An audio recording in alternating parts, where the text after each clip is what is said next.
Hello everyone. आज है 4 अक्टूबर और जो आज के करंट अफेयर के टॉपिक रहेंगे वो है NDMA national disaster management authority और US Pacific island country summit जो अभी रिसेंट में हुआ है 2022 का, और सीएसआईआर वंदे भारत एक्सप्रेस 2.0 के बारे में। इन टॉपिक्स के बारे में बेसिकली आज हम पढ़ने वाले हैं, तो इनको अच्छे से समझने के लिए मेरे साथ बने रहिए पूरी वीडियो के अंदर, ताकि आपका कोई भी टॉपिक ऐसे छूटे ना।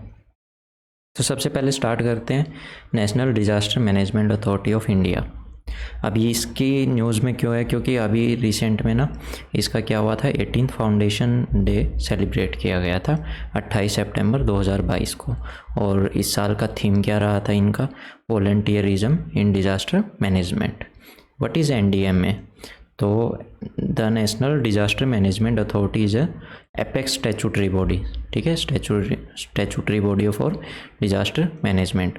कि मतलब डिज़ास्टर को मैनेज करने के लिए भी कोई भी आपदा आ जाए, किसी भी तरह की सिचुएशन देश के अंदर आन खड़ी हो, नेचुरल कालमिटी हो, है ना, किसी भी तरह की बाढ़ हो या फिर कुछ भी मान लो, तो उसमें क्या है, सबसे एपेक्स बॉडी उसको संभालने के लिए कौन सी होगी, national disaster management authority. NDMA was formally constituted on 27 सितंबर 2006। 27 सितंबर 2006 को इसको बनाया गया था by the disaster management act of 2005। Prime minister is the chairperson कौन होंगे, इसके प्राइम मिनिस्टर होंगे, और इसके अदर 9 मेंबर और प्राइम मिनिस्टर के अलावा रहेंगे। जो उन्हीं 9 मेंबर्स के अंदर से एक होगा कौन, vice chairperson. The primary responsibility for the management of disaster rest with the state government concern. अब मान लो सबसे पहली रिस्पॉन्सिबिलिटी इस डिज़ास्टर, कोई भी डिज़ास्टर को मैनेज करने की किसकी रहेगी, वो रहेगी जिस स्टेट के अंदर वो डिज़ास्टर आया है, ठीक है। तो उस स्टेट की सबसे पहली ये जिम्मेवारी रहेगी। उसके बाद में आती है नेशनल डिज़ास्टर मैनेजमेंट। फिर वो देखती है सारे इश्यूज़ को, चाहे वो सेंटर का हो, स्टेट का हो या फिर किसी भी डिस्ट्रिक्ट का हो। The government is working on a programme to put up disaster management volunteers in 350 district of country. कि भाई अब क्या है ना, कोई भी वॉलंटियर बन सकता है डिज़ास्टर मैनेजमेंट के लिए। तो उसके लिए क्या है ना, गवर्नमेंट काम कर रही है 350 डिस्ट्रिक्ट के अंदर, और उन वॉलंटियर्स को क्या बोला जाएगा, आपदा मित्र। जो ये स्कीम है, ये एक तरह की सेंट्रल सेक्टर स्कीम है। मतलब यहाँ पे जितने भी फंड्स लगेंगे, जो भी खर्चा होगा, वो कौन करेगा, पूरा का पूरा सेंट्रल गवर्नमेंट करेगी। इसको लॉन्च किया गया था मई 2016 के अंदर, ठीक है। इसको इम्प्लीमेंट करने वाली एजेंसी का क्या नाम है, NDMA national disaster management authority. It is a programme to identify suitable individual. मतलब इस प्रोग्राम के अंदर क्या होगा, कोई भी ऐसा सुटेबल इंडिविजुअल, कोई भी पर्सन कि भाई जो इस जॉब के लायक हो, अगर कोई भी सिचुएशन आ जाए तो उसको इस तरह से ट्रेन करना कि जब भी ऐसा कोई डिज़ास्टर सामने आ जाए, तो अगर वो वहाँ पे हो तो सबसे पहले वो रिस्पॉन्ड करे, लोगों की हेल्प करे वहाँ पे जाके। To provide the community volunteerism with the skill that they would need to respond to their communities immediate need in aftermath or disaster, thereby enabling them to undertake basic relief rescue tasks during emergency situations such as floods, flash flood, urban flooding। कि मतलब एक पूरी community के जो volunteers हैं उनको इस तरह से ट्रेन किया जाए कि अगर कोई भी ऐसी सिचुएशन आन खड़ी हो, फ्लड आ जाए, एकदम से कोई बादल फट जाता है तो बाढ़ आ जाती है ना, और शहरों के अंदर ज़्यादा बारिश हो जाए तो वहाँ पे भी फ्लड आ जाती है। जैसे कि अभी रिसेंट में क्या हुआ था, ज़्यादा बारिश आन खड़ी हुई थी तो बेंगलोर के अंदर क्या बुरे हाल हो गए थे। तो अगर वैसी सिचुएशन आन खड़ी हो तो ये लोग, एक पूरी जो वॉलंटियर्स का जो ग्रुप है वो रेडी रहे हेल्प करने में। हाउ हैज एनडीएमए इवोल्व, अभी इसका इवोल्यूशन कैसे हुआ था, कैसे ये बढ़ती गई, कैसे मतलब बनी है ये। In recognition of importance of disaster management as a national priority, the government of India set up a high powered committee. अब देखो, गवर्नमेंट को ये पता था कि कभी भी डिजास्टर कोई भी आ सकता है, ठीक है, तो उसको नेशनल प्रायोरिटी की तरह लेते हुए गवर्नमेंट ने एक हाई पावर कमेटी का गठन किया अगस्त 1999 के अंदर। फिर उसके बाद में गुजरात के अंदर अर्थक्वेक आया, ठीक है, तो उस टाइम पे भी एक नेशनल कमेटी का उसके बाद में गठन किया गया 2001 के अंदर। फिर उन्होंने कुछ रिकमेंडेशन दी कि भाई हमको एक डिज़ास्टर मैनेजमेंट प्लान की ज़रूरत है और ऐसे ऐसे इफ़ेक्ट से, मतलब ऐसी ऐसी सिचुएशन से निकलने के लिए। तो उसके बाद 10th 5 ईयर प्लान को बनाया गया, ठीक है, फॉर द फर्स्ट टाइम। उसके अंदर एक डिटेल चैप्टर लिखा गया या फिर उसके अंदर एक्सप्लेन किया गया डिज़ास्टर मैनेजमेंट को कैसे टैकल करना चाहिए, है ना, ऐसी ऐसी डिज़ास्टर्स को ठीक करने के लिए, उनसे लड़ने के लिए या फिर वहाँ से उनको मतलब एक तरह से टैकल करने के लिए क्या प्लान होना चाहिए हमारा, उस चीज़ के बारे में बताया गया। 12th फाइनेंस कमीशन जो हुई थी उसने भी इस चीज़ को रिव्यू किया, ठीक है, और उसके लिए फाइनेंशियल अरेंजमेंट किए, किस वास्ते, कि उस डिज़ास्टर को मैनेज किया जाए। उस मैनेजमेंट में जितना भी खर्चा होगा उसके लिए फाइनेंस कमीशन ने अपनी अरेंजमेंट्स की कि भाई कितना पैसा कहाँ से किधर जाना चाहिए। On 23 December 2005 the government of India enacted A disaster management act. तो 2005 के अंदर डिज़ास्टर मैनेजमेंट एक्ट आई, जिसके बाद 2006 के अंदर इसको जो ये थी NDMA को, इसको कॉन्स्टिट्यूट किया गया, ठीक है, यहाँ पे हमने पढ़ा था। और हाँ, इसके हेड तो हमने पढ़ ही लिया था कि प्राइम मिनिस्टर होंगे, और स्टेट डिज़ास्टर मैनेजमेंट के अथॉरिटी के हेड कौन रहेंगे, वहाँ के चीफ मिनिस्टर होंगे, ठीक है।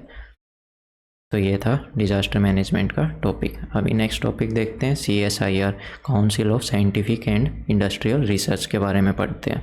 ये अभी क्यों न्यूज़ में, क्योंकि अभी इसका 81st फाउंडेशन डे हुआ था, ठीक है। उसका तो कौन सा हुआ था, नेशनल डिज़ास्टर मैनेजमेंट, इसका 18वां हुआ था और उसका 81वां, मतलब एक डिजिट आगे से पीछे लगा दी। तो CSIR is the largest research and development organisation in India, ठीक है। इसका काम क्या है, सबसे मतलब इसका बेसिकली काम है रिसर्च और डेवलपमेंट करना हर एक फील्ड में, ताकि देश को आगे बढ़ाया जाए। अभी वैसे भी मेक इन इंडिया प्रोजेक्ट्स चल रहे हैं, तो उधर सारा काम रिसर्च एंड डेवलपमेंट का ये चलता रहता है। तो उसमें किसकी अहम भूमिका है, जो ये council of scientific and industrial research की। और ये एक तरह से पूरी इंडिया के अंदर फैला हुआ है CSIR। इसके 37 नेशनल लेबोरेटरी इंडिया में, पूरी इंडिया में 39 आउटरीच सेंटर है, 3 इनोवेटिव कॉम्प्लेक्स है और इसकी 5 अदर यूनिट्स है। इसका एस्टेब्लिशमेंट कब हुआ था, सितंबर 1942 के अंदर इसका गठन हुआ था, और इसका हेडक्वार्टर कहाँ है, न्यू दिल्ली के अंदर। CSIR founded by the ministry of science and technology. किसके द्वारा फाउंड किया गया था, ministry of science and technology, उसी के अंडर आती है ये। It operates as an autonomous, ये खुद से ऑटोनोमस बॉडी है, तो खुद से ऑपरेट करती है, मतलब इसके ऊपर किसी का ऐसे डायरेक्ट कंट्रोल नहीं रहता। और किसके द्वारा बनाई गई थी, सोसाइटी रीऑर्गेनाइज रजिस्ट्रेशन एक्ट 1860 के तहत। CSIR cover a wide spectrum of stream like radio and space physics, oceanography, geophysics, chemical, drugs, genomics, biotechnology, है ना, nano technology to minings, aeronautics, तो एनवायरमेंटल इंजीनियरिंग, इंफॉर्मेशन टेक्नोलॉजी, मतलब in field के अंदर ये पूरा R&D का काम करती है, रिसर्च और डेवलपमेंट का। नई नई चीज़ों की डिस्कवरी करती है, उन पे रिसर्च करती रहती है, बहुत सी दवाइयों के बारे में भी रिसर्च करती रहती है, बीमारियों के बारे में रिसर्च करती रहती है। तो मतलब हर एक जगह पे इनका हाथ है। It provides significant technological intervention in many areas with regards to societal effects, which include the environment, health, drinking water, food, housing, energy and farm and non-farm sectors। हर एक सेक्टर के अंदर इनका योगदान रहा है। अपनी काफ़ी इन्होंने अलग अलग टेक्नोलॉजीज़ का विकास किया है, जो इन सारे एरियाज़ के अंदर हमारी हेल्प करता है। और इसका जो ऑर्गेनाइजेशनल स्ट्रक्चर वो देख लेते हैं। जो इसके प्रेसिडेंट रहेंगे CSIR के, वो कौन रहेंगे, प्राइम मिनिस्टर ऑफ इंडिया। अब यहाँ पे लिखा हुआ है एक्स ऑफिसियो। एक्स ऑफिसियो मतलब जो भी इंसान प्राइम मिनिस्टर की पोस्ट पे बैठेगा वो डायरेक्टली इसका क्या बन जाएगा, प्रेसिडेंट बन जाएगा। और वाइस प्रेसिडेंट रहेंगे union minister science and technology के, वो भी इसके एक्स ऑफिसियो मेंबर रहेंगे। मतलब कि जो भी union minister science and technology का बन गया वही इसका वाइस प्रेसिडेंट भी कहलाएगा। गवर्निंग बॉडी में जो डायरेक्टर जनरल रहेंगे वो होंगे हेड गवर्निंग बॉडी के। The other ex officio members is the finance secretary. तो फाइनेंस कौन देखेगा, एक्सपेंडिचर को देखने के लिए जो फाइनेंस सेक्रेटरी है वो इसके एक्स ऑफिसियो मेंबर रहेंगे। जो अदर मेंबर्स हैं उनकी टर्म कितनी रहेगी, 3 साल। देखो इनकी टर्म तो 3 साल नहीं रह सकती ना, प्राइम मिनिस्टर की भी नहीं रह सकती, यूनियन मिनिस्टर की भी नहीं रह सकती, ठीक है। क्यों नहीं रह सकती, क्योंकि ये तो भाई जनता के द्वारा चुने गए, जब तक प्राइम मिनिस्टर देश के रहेंगे तब तक वो इस जो ये ऑर्गेनाइजेशन है इसके प्रेसिडेंट भी बने रहेंगे। और इनके अलावा जितने भी मेंबर्स हो गए उनकी टर्म कितनी रहेगी, 3 साल रहेगी केवल। CSIR एडवाइजरी बोर्ड में 15 मेंबर की बॉडी होती है, ठीक है।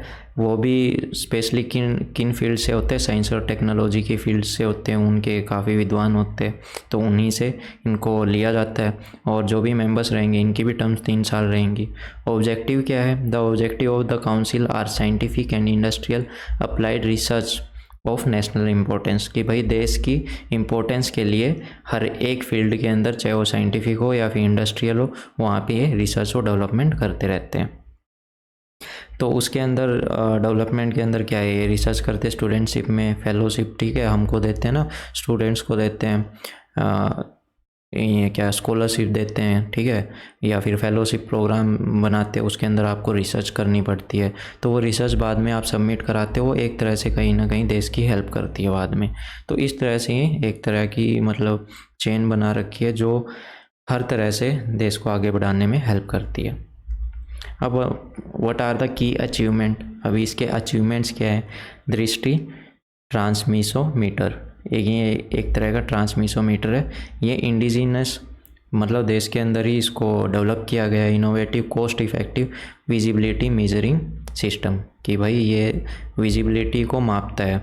देखा है ना कि भाई जब सर्दियाँ होती हैं तो रोड पे फॉग आ जाती है, धुंध आ जाती है, तो उसको मापने का एक तरह का डिवाइस है ये, ठीक है। इसी से देखा जाता है कि कितनी दूर तक विजिबल है लाइट।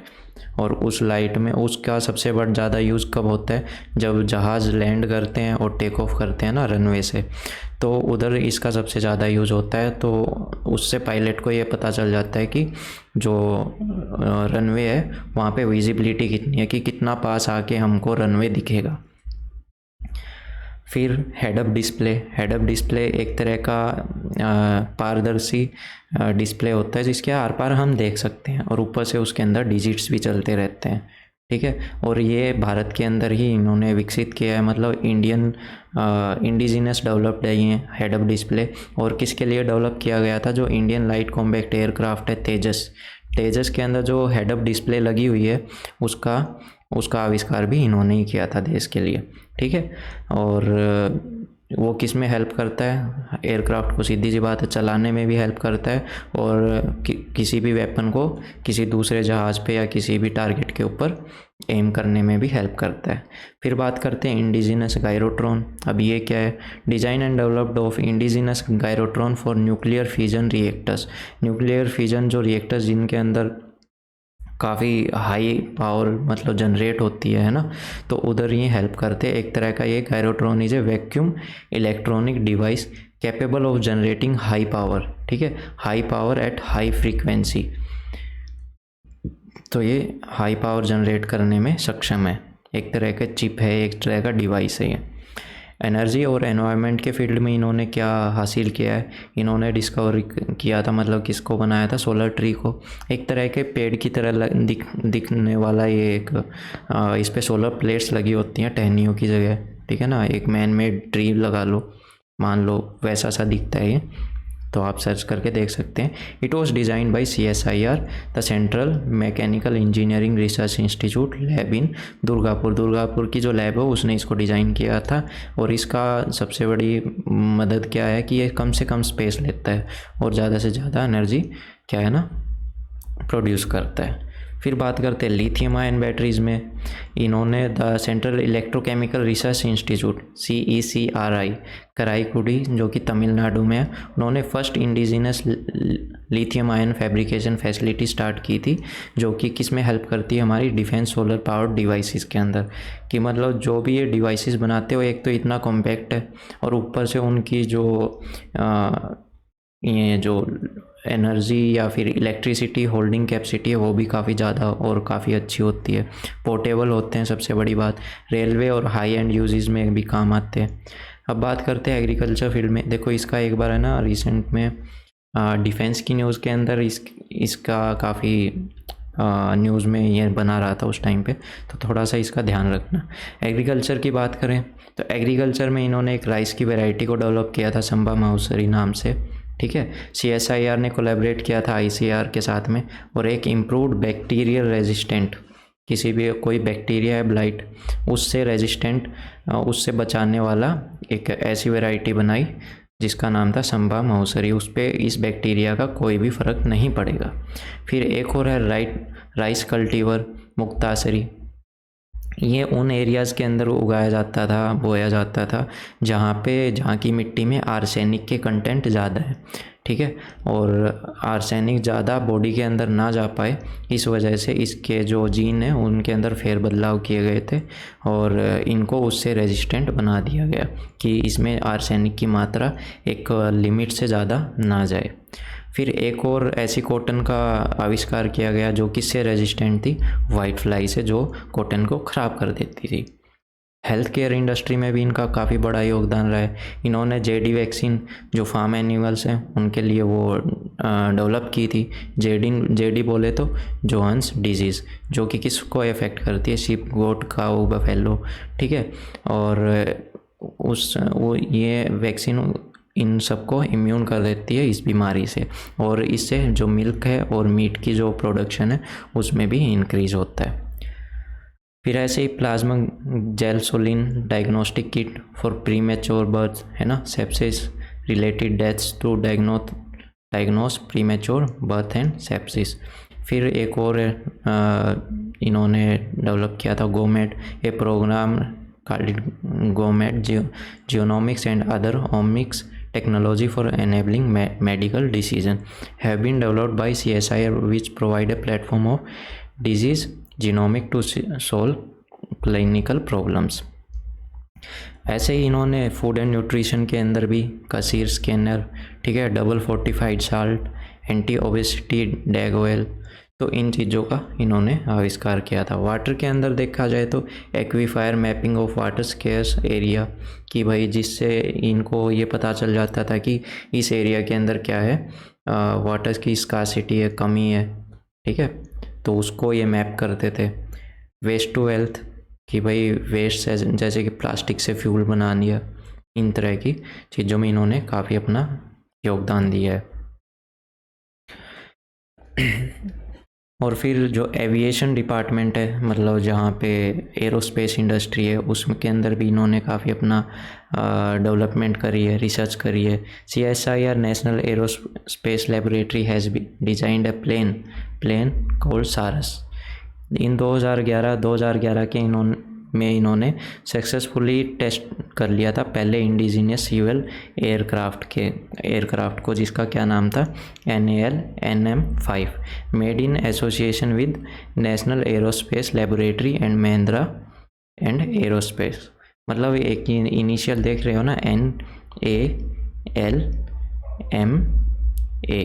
जो इनिशियल है ये इन्हीं के हैं। ट्रेडिशनल नॉलेज डिजिटल लाइब्रेरी भी इन्होंने बनाई, ठीक है, जहाँ पे 5 इंटरनेशनल लैंग्वेजेस का क्या आप एक्सेस कर सकते हैं उनको, इंग्लिश, जर्मनी, फ्रेंच, जैपनीज़ और स्पेनिश। तो ऐसे ही इन्होंने और भी काफ़ी रिसर्च करी थी, डेवलपमेंट करी। सबसे बड़ी तो एक तो जैसे कि फ्लोसोवर, जो इंडिया का फर्स्ट पैरेलल कंप्यूटर था जो बिल्ड करा गया था 1986 में, उसकी सक्सेस के बाद में इन्होंने एक और प्रोजेक्ट को पूरा किया जिसका क्या नाम था, परम। अब बात करते हैं US पैसिफिक आइलैंड समिट जो अभी रिसेंटली हुआ था। तो यहाँ पे US प्रेसिडेंट ने first ever US Pacific island country summit जो कि वाशिंगटन में हुआ था उसको होस्ट किया, ठीक है, और अनाउंस किया कि $810 मिलियन की ये फंडिंग देंगे, किसको, पैसिफिक आइलैंड्स को, जितने भी ये पैसिफिक आइलैंड्स हैं उनको, जैसे कि ये रहे सोलोमन आइलैंड हो गए और न्यू कैलेडोनिया, टोंगा, तो ये जितने भी आइलैंड्स हैं यहाँ पे कितने का इन्वेस्टमेंट करेंगे, 810 मिलियन फंडिंग इनको प्रोवाइड करेंगे। इसकी क्या हाइलाइट्स थी कि देखो US क्या चाहता है कि अपना इनका जो प्रेजेंस है वो इन आइलैंड्स के अंदर बढ़ता जाए। रिसेंट में क्योंकि यहाँ पे क्या है ना, जो चाइनीज़ गवर्नमेंट है, चाइना की जो गवर्नमेंट है, वो अपना इन्फ्लुएंस ज़्यादा कर रही थी नॉर्थ पैसिफिक ओशियन के अंदर। तो उसके बाद से इन्होंने इसकी तरफ ज़्यादा ध्यान देना स्टार्ट कर दिया और इन्होंने क्या अनाउंस किया कि हम 600 मिलियन अगले 10 साल में, ठीक है, अगले 10 साल में पैकेज के रूप में वहाँ पे इन्वेस्ट करते रहेंगे, जैसे कि जो किस में हेल्प करेंगे, to clean up and develop dirty water, ठीक है, और to support the tuna industry which will also expand climate and development aid and in diplomatic presence countering China's aggressive policy. तो वही बात है, अभी थोड़े से दिन पहले हमने देखा था कि इन्होंने, चाइना ने किसके साथ सिक्योरिटी पैक्ट करी थी, सोलोमन आइलैंड के साथ में, और इधर यहाँ पे श्रीलंका के साथ भी अपने टाइज़ को बढ़ाती जा रही है ना, उनको पैसे दे जा रही, कर्जे में डाल रही है और उस पर फिर क्या है ना, खुद का इन्फ्लुएंस जमाती जा रही है। तो इस चीज़ से भी टैकल करने के लिए यूएस वहाँ पे ज़्यादा पैसा डालने की सोच रहा है, ठीक है।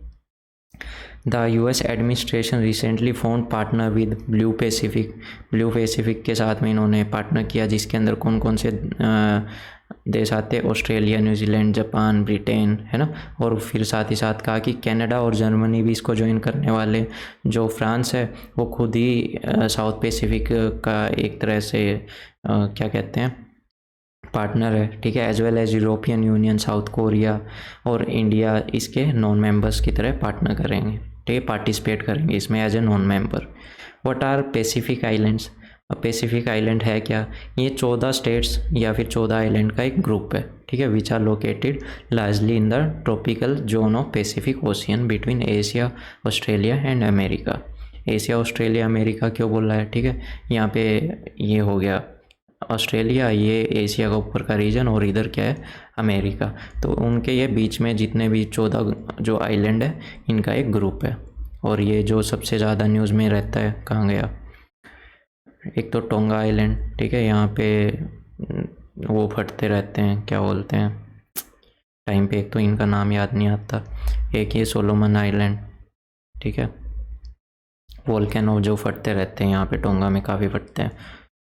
और इनके अंदर कौन कौन से आइलैंड है, ठीक है, कुक आइलैंड हो गया, Fiji, Kiribati, Republic of Marshall Island, Federation States of Micronesia, Papua Guinea. तो ये सब जो जो नाम है यहाँ पे एक बार पढ़ लेना। तो यही था बस। सबसे बड़ी बात क्या है कि जो ये आइलैंड्स है, इनका जो इकोनॉमिक जोन है, ठीक है, एक्सक्लूसिव इकोनॉमिक जोन, देखो इनकी लैंड एरिया कम है और जो इनका इकोनॉमिक जोन है वो काफ़ी ज़्यादा है, तो इस वजह से इनको काफ़ी फ़ायदा होता है, वहाँ के जो रिसोर्सेज हैं इनके पास भर भर के हैं। अब बात करते हैं वंदे भारत 2.0 की, जो अभी रिसेंट में प्राइम मिनिस्टर मोदी जी ने फ्लैग ऑफ करी थी, जो कि कहाँ से कहाँ के बीच में चलेगी, गांधीनगर से मुंबई के बीच में, ठीक है। Earlier, 2 Vande Bharat Express were operational, one between New Delhi and Varanasi and other from New Delhi to Katra। मतलब इससे पहले भी 2 चल रही हैं, एक तो नई दिल्ली से वाराणसी के बीच में और एक नई दिल्ली से कटरा के बीच में। और वंदे भारत ट्रेन है क्या? इट इज़ इंडिजिनियसली डिज़ाइन, कि भारत के अंदर इसको डिज़ाइन किया गया है और वहीं पे मैन्युफैक्चर किया जाता है, और एक तरह की सेमी हाई स्पीड और सेल्फ प्रोपेल्ड ट्रेन है, ठीक है। और एक तरह के सबसे बड़ा इसने जो इंडियन रेलवे है उसको काफ़ी चेंज करने में हेल्प करी है। मतलब पहले भारत के पास इतनी तेज़ से चलने वाली कोई भी ऐसी टेक्नोलॉजी नहीं थी जो कि अभी है। The first Vande Bharat was manufactured by integral coach factory eight Chennai. ICF के द्वारा इसको मैन्युफैक्चर किया गया था, जो सबसे पहली थी, जो कहाँ पे होती थी, चेन्नई के द्वारा, as a make in India program at the cost of 100 crore रुपए। 100 करोड़ रुपए लगे थे पहले वाली में। The Vande Bharat was first attempt to at the adaptation of technology train set technology compared with conventional system of passenger coach hauled by separate locomotives. तो इनसे पहले क्या होता था ना, कि जो ट्रेन के डब्बे होते थे, कोच होते थे, कि भाई वो सेपरेट होते थे, एक दूसरे से अलग हो जाते थे, लेकिन इसमें ऐसा सीन नहीं है, ये पूरी एक कंप्लीट बॉडी रहती है, ठीक है, जैसे कि मेट्रो में होती है। काफ़ी फास्टर है, इजी टू मेंटेन है, काफ़ी कम एनर्जी कंज्यूम करती है ना, और ग्रेट फ्लेक्सिबिलिटी है। What are the features of the Vande Bharat train? इसको ट्रेन 18 के नाम से भी जाना जाता है। जब ये डेवलपमेंट फेज़ में थी तो उस टाइम पे इसको क्या बोला गया था, train 18। Operate without a locomotive, कि इसको किसी भी तरह के आगे वो इंजन वाला सीन की ज़रूरत नहीं है कि जो डिटैच भी हो जाता है, ये पूरा एक कंप्लीट बॉडी के अंदर आती है, ठीक है। और based on propulsion system distributed traction power technology by which each car of the train is to powered, मतलब जो हर एक जो डब्बा है इस ट्रेन का, भले ही वो आपस में जुड़ा हो, लेकिन सब में अपनी खुद की पावर है, अपनी खुद से वो खुद की क्षमता से चलते हैं। ये मैक्सिमम 160 किलोमीटर पर आवर की स्पीड को क्या है अचीव कर लेती है, और जो जर्नी का टाइम है 25% से 45% तक कम कर देता है, जो और जितनी भी ट्रेन्स है उनके खिलाफ में अगर देखा जाए तो। और इसके अंदर इंटेलिजेंट ब्रेकिंग सिस्टम है जो पावर रीजनरेट में भी हेल्प करती है, जिससे बेटर एफिशिएंसी मिलती है, कॉस्ट इफ़ेक्टिव है। और वंदे भारत में एक सबसे बड़ी बात ये है कि इसके अंदर ट्रेन कोलिजन अवॉइडेंस सिस्टम का यूज़ किया गया है, जो कि भारत ने खुद अपने देश के अंदर डेवलप किया है, ना कि किसी विदेश की कंपनी का खरीदा है। कवच इसको बोला गया है, ये भी आई थिंक 4 से 5 महीने पहले काफ़ी न्यूज़ में रहा था। In the new design of Vande Bharat a photo catalytic ultraviolet air purification system भी इसके अंदर लगाया गया है ना। रूफ माउंटेड पैकेज यूनिट है RMPU फॉर एयर प्योरीफिकेशन। तो ये थी आज की क्लास, मेरे को बताना प्लीज़ आपको कैसी लगी, ठीक है। वीडियो अच्छी लगी हो तो प्लीज़ लाइक कीजिएगा। कोई सुझाव कोई सजेशन हो तो आप मेरे को कमेंट सेक्शन में बता सकते हैं। इस क्लास की PDF आपको मेरे टेलीग्राम पेज पे मिल जाएगी, जिसका लिंक आपको डिस्क्रिप्शन के अंदर मिल जाएगा। तो चैनल सब्सक्राइब ना किया हो तो प्लीज़ कीजिएगा, और मिलते हैं अगली क्लास के अंदर। Thank you, have a nice day.